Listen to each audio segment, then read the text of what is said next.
What if the most dangerous part of a story isn't what happened on the streets, but what was said behind closed doors? Because right now, a lost King Von audio recording is shaking Chicago all over again. Not a song, not a leaked verse, an unreleased voice clip where names are mentioned, alliances are questioned, and old wounds are suddenly ripped back open. And the fallout?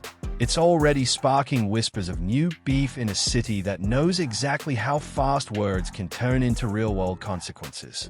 According to people close to the situation, this recording wasn't meant for the public, ever. It was allegedly captured during a private moment, long before everything spiraled, and somehow resurfaced at the worst possible time. In the audio, King Von is said to name-drop multiple figures, hint at unresolved tensions, and speak with the kind of raw honesty that only happens when someone thinks no one else is listening. That's what makes this so explosive. Not rumors, not secondhand stories, a voice people recognize instantly. Chicago insiders are already connecting dots. Fans are replaying snippets, dissecting tone, timing, and context. And certain names, whether intentionally or not, are now being dragged into a spotlight they didn't ask for. Some say the recording changes the narrative around long-standing rivalries. Others believe it reopens conflicts that were quietly cooling down. Either way, the streets are paying attention, and so is the internet. What makes this even more intense is King Von's legacy. Since his passing, every unreleased detail has carried extra weight. His words still move people, still influence opinions, still shift energy in the city. And this audio, it's being treated like a message from the past that landed in the present with perfect and dangerous timing. Social media is already in meltdown mode. Fans are arguing over what Von really meant. Bloggers are racing to be first. Opposing sides are feeling called out, even if the mentions were vague. And in Chicago, vague words are often enough to restart something everyone hoped was finished. So the real question is this: was this audio just King Von speaking freely, or a spark that's about to light a whole new fire? Because once certain names are spoken, there's no rewinding the tape, and this story is only getting started. Icefire. The moment news broke that a lost King Von audio recording had resurfaced, Chicago's atmosphere shifted almost instantly. This wasn't treated like another leak or fan rumor. It carried a different kind of weight. King Von wasn't just a rapper. He was a voice of the streets, someone whose words were always listened to closely, even when spoken casually. So when whispers started circulating that this recording included name drops and coded references, people knew it wasn't something to brush off lightly. According to those familiar with the situation, the audio dates back to a private conversation recorded long before Von's rise reached its peak. It wasn't polished, filtered, or meant for public ears. That rawness is exactly what's making it so dangerous. In the clip, Von allegedly speaks freely, touching on frustrations, loyalty, betrayal, and unresolved tensions that many assumed had either been handled quietly or buried with time. When someone with Von's influence speaks like that, even years later, the impact can be immediate. What's striking is how fast people began connecting dots. Fans who know Chicago's history started lining up timelines, comparing the audio to past incidents, lyrics, and social media posts. Names mentioned, or even vaguely hinted at, were instantly tied to existing rivalries and old street politics. Some listeners believe the recording confirms long-standing suspicions about certain relationships.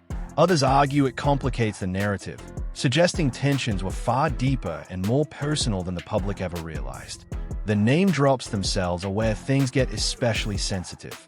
In Chicago, saying a name isn't just saying a name. It can be interpreted as a statement, a reminder, or even a challenge. Even if Von wasn't calling for anything directly, people close to those mentioned may feel pressure to respond, clarify, or defend their reputation. Silence, in some circles, is seen as weakness. That's why this audio is being viewed less as a historical artifact and more as a live wire. What makes this situation even more complicated is King Von's legacy. Since his death, his image has grown larger than life. Fans treat his words like scripture, dissecting every sentence for hidden meaning. Opposing sides analyze tone and context, searching for intent. In that environment, even a casual remark can take on a life of its own. The recording doesn't just revive Von's voice. It revives emotions, grudges, and narratives that never fully disappeared. Online reaction has been intense. Clips and transcripts, some accurate, some heavily exaggerated, are circulating rapidly. Blogs and commentary pages are framing the audio as proof of secret conflicts, while others warn that the situation is being blown out of proportion. Still, the damage may already be done. Once people believe they are being referenced, perception becomes reality, regardless of the original intent. Behind the scenes, insiders say there's growing tension, not necessarily because of what Von said, but because of how it's being interpreted. People who are trying to move forward are now being pulled back into conversations they didn't start.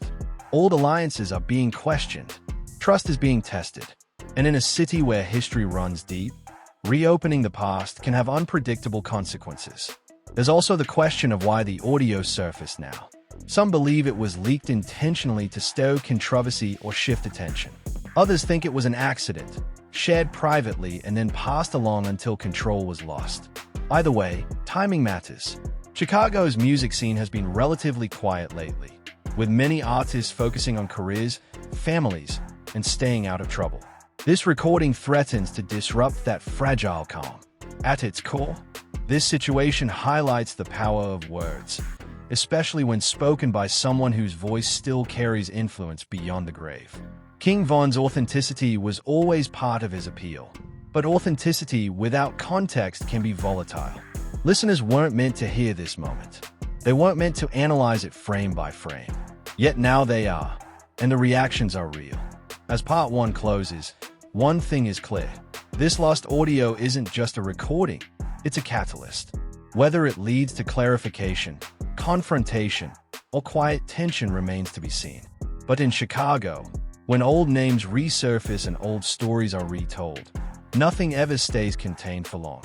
And this time, the past may be louder than ever. As the Lost King Von audio continues to circulate, the real tension isn't coming from what's clearly said, but from what's implied. Sources close to the situation say the recording captures Von in a reflective but blunt state of mind. He isn't rapping. He isn't performing. He's talking the way people talk when they feel comfortable, when guards are down. That authenticity is exactly why the audio is being taken so seriously.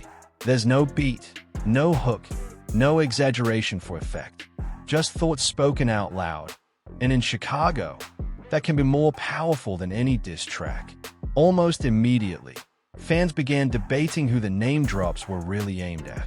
Some names are clear enough to spark instant reactions, while others are wrapped in slang and references that require deep familiarity with past events. Old timelines are being revisited. Archived tweets are resurfacing. Lyrics from years ago are suddenly being reinterpreted as responses to conversations that happened behind the scenes. What once seemed like artistic expression is now being framed as coded communication. What's making this situation especially volatile is that many of the people believed to be referenced are still active, not just musically, but socially within Chicago.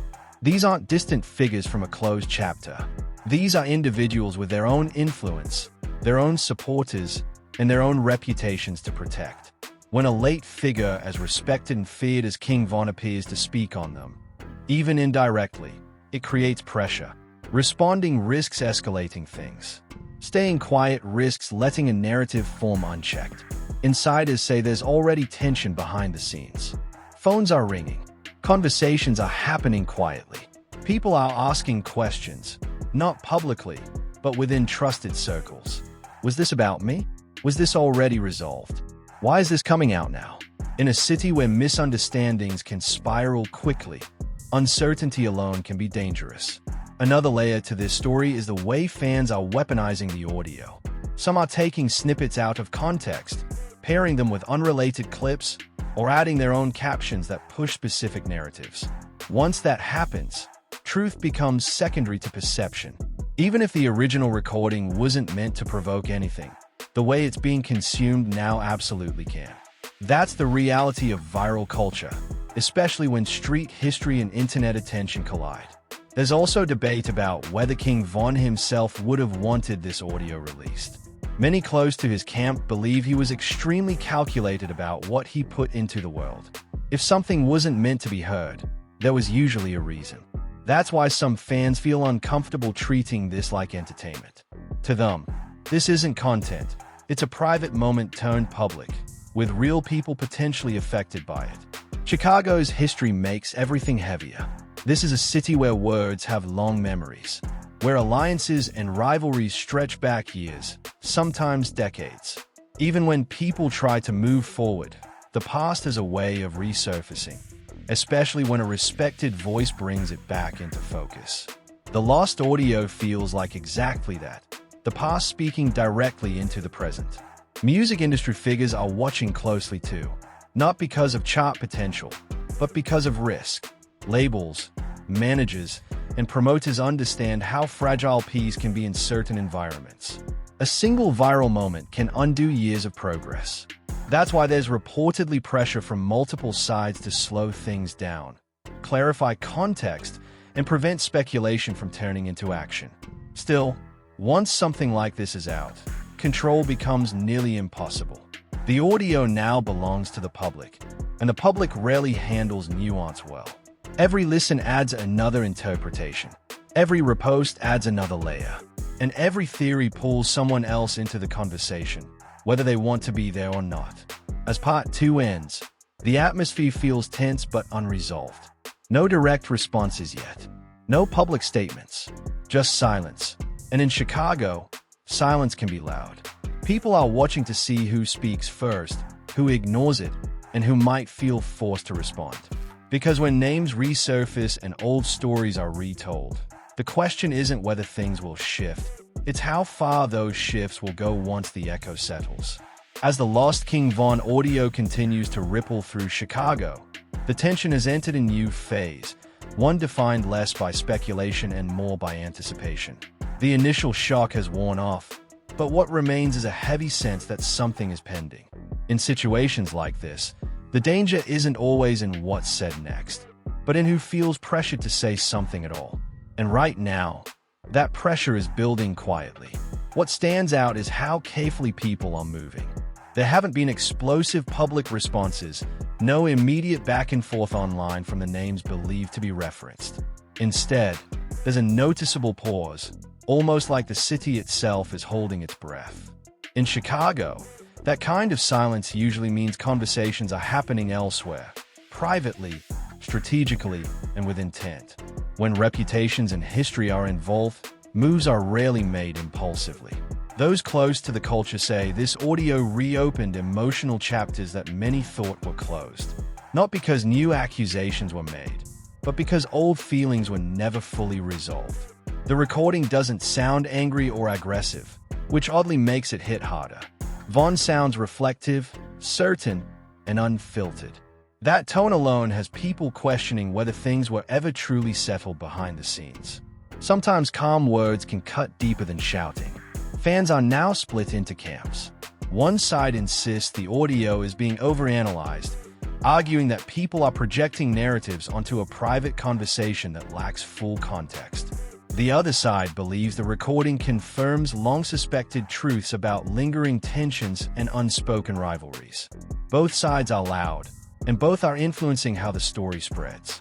Once public opinion starts forming, it becomes another force that those involved have to consider. Another factor complicating the situation is timing. Several artists connected, directly or indirectly, to the conversation are currently active, releasing music, doing shows, or trying to stay focused on forward momentum.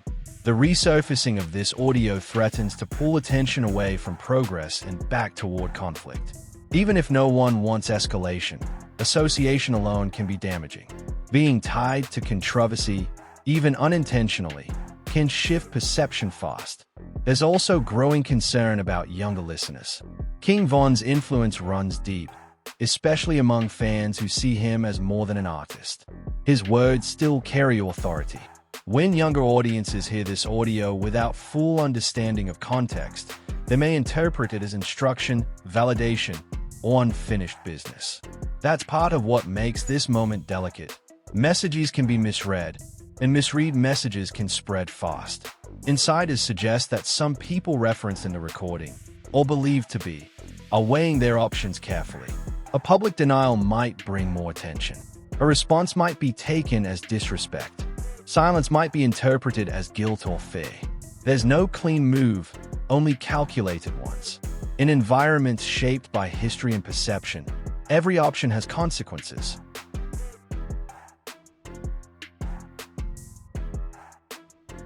Meanwhile, the media narrative continues to evolve.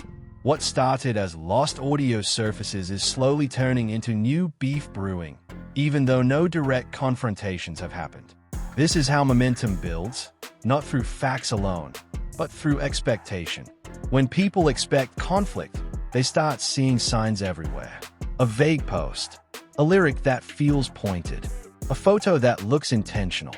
Everything becomes evidence. There's also a moral question emerging among fans. Should this audio have been shared at all?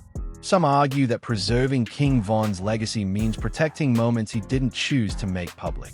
Others believe that once something exists, it becomes part of the story, whether comfortable or not. That debate adds another layer to the tension, because it shifts focus from the content to responsibility. Chicago's past looms large over all of this. The city has seen too many moments where words led to irreversible outcomes. That history is why even the possibility of renewed tension is taken seriously. People don't want history repeating itself, but they also know ignoring warning signs has never worked either. That awareness is what's making this moment feel so fragile. As Part 3 closes, the situation remains unresolved, but no longer quiet.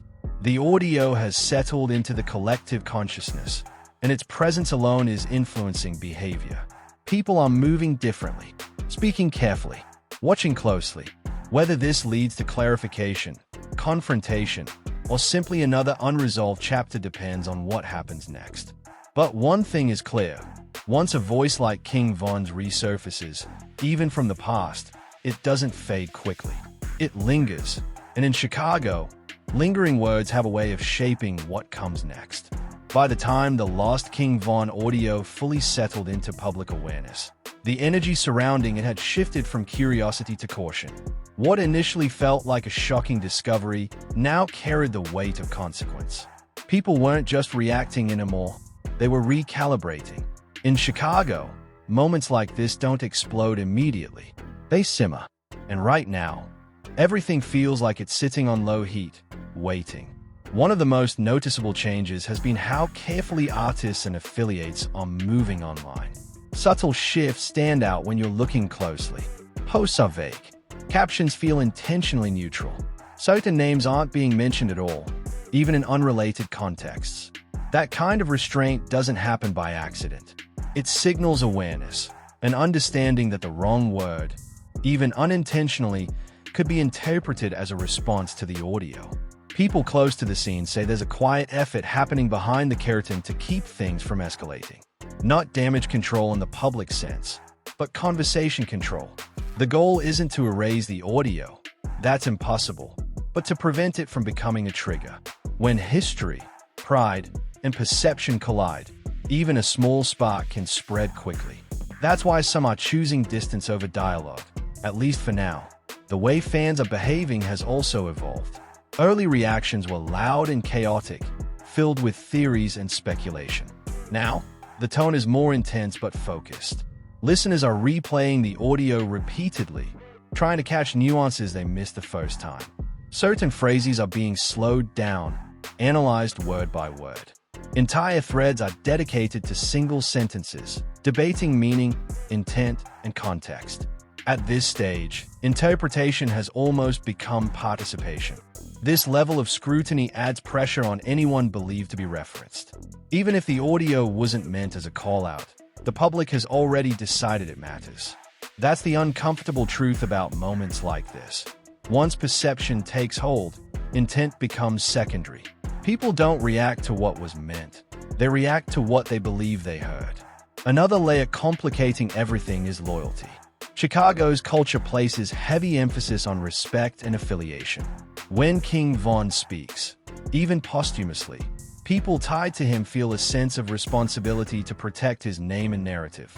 At the same time, those on the other side feel equally compelled to protect their own. That push and pull creates tension even without direct confrontation. Everyone involved is aware that any response, no matter how measured, could be interpreted as escalation. Industry figures are reportedly uneasy as well. Managers, promoters, and label executives understand how fragile progress can be when street history intersects with public attention. The last thing anyone wants is a situation where word from years ago disrupt lives in the present. That's why there's a strong desire to keep things grounded, factual, and non-reactive. But that's easier said than done in a climate fueled by emotion and speculation. What's perhaps most unsettling is how unresolved everything feels. There's no clear takeaway, no definitive explanation, no statement to close the chapter. The audio exists, and that's it. It doesn't explain itself. It doesn't offer closure. Instead, it leaves space, and space invites imagination. In a city like Chicago, imagination can be dangerous when it fills gaps with assumptions. Some fans are beginning to question whether the focus should shift away from the names and toward the lesson. The audio is a reminder of how heavy words can be, even when spoken casually. It shows how moments meant to stay private can resurface and affect people years later. For many, that realization is sobering. It reframes the situation from drama to warning. As Part 4 comes to a close, the atmosphere feels tense but restrained. Nothing has boiled over, yet nothing feels settled either. The Lost King Von audio continues to exist like an echo, quiet, persistent, impossible to ignore. Everyone involved knows that the next move, whether silence or speech, will matter. And in Chicago, when the past speaks, the present has no choice but to listen carefully. As the dust slowly settles around the Lost King Von audio, Chicago finds itself at a familiar crossroads, one where history, reputation, and restraint all compete for control. What began as a resurfaced recording has now evolved into a broader reflection on legacy and responsibility. At this stage, the story isn't about escalation. It's about outcome. How moments like this end matters just as much as how they begin. The most significant development is the collective decision, spoken or unspoken, to slow things down. No direct responses, no public confrontations, no dramatic declarations. That restraint, in itself, is a statement. It suggests that those closest to the situation understand the stakes and the potential consequences of letting speculation turn into action. In Chicago, maturity often shows up quietly. And right now, quiet feels intentional. King Von's legacy sits at the center of everything. Since his passing, he's become a symbol of authenticity, fearlessness, and a raw honesty that resonated far beyond music. This audio reinforces that image, but it also complicates it. Hearing him speak candidly reminds people that he was human, navigating tensions and emotions in real time. That humanity is powerful, but it also underscores why context matters. Words spoken in private, fans are starting to recognize this shift. The conversation is slowly moving away from who was he talking about and toward what does this teach us? That's a meaningful change. It reframes the audio as a cautionary tale rather than a spark. In a culture where voices are constantly recorded, shared, and archived, the idea that nothing truly disappears has never felt more real. What you say today can resurface tomorrow, long after circumstances have changed. There's also a growing understanding that not every story needs a final confrontation. Closure doesn't always come from statements or explanations. Sometimes it comes from choosing not to add fuel to uncertainty. For those believed to be referenced in the audio, restraint may be the strongest response available. By not reacting, they deny speculation the validation it seeks. That choice doesn't erase the past, but it prevents it from dictating the future. The city itself seems to be absorbing the lesson. Chicago has seen enough to know where unchecked narratives can lead. That collective memory acts like a brake, slowing momentum before it turns dangerous. It's a reminder that progress often looks like choosing peace over pride, especially when pride is being tested publicly. From an industry standpoint, the situation highlights the fragile balance between storytelling and responsibility. Unreleased material, private recordings, and behind-the-scenes moments carry real consequences when they enter the public domain. Artists and teams are likely paying attention, reassessing how content is stored, shared, and protected. The lost audio serves as proof that control can slip easily, and once it does, retrieval is impossible.